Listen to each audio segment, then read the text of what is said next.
There's a poem that can be found on the internet written by Audrey E. Nichol that gave me a lot of comfort when my dog Casey passed away suddenly.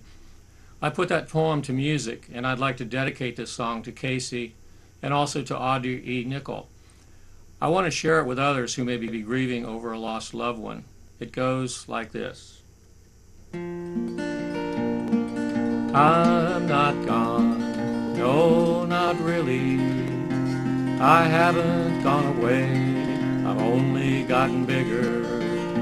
My eyes so bright now shine among the stars. My voice sings with the wind in the winter.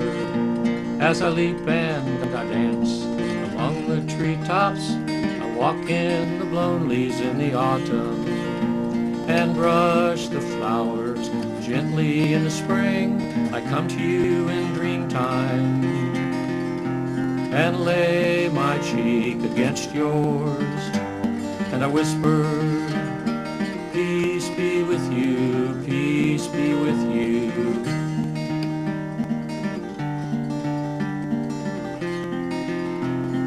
Peace be with you.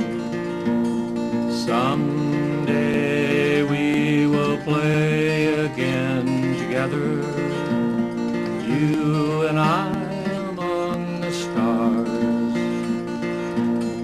Till then, fear not to love, for your love gave my life meaning, and I return that love to you.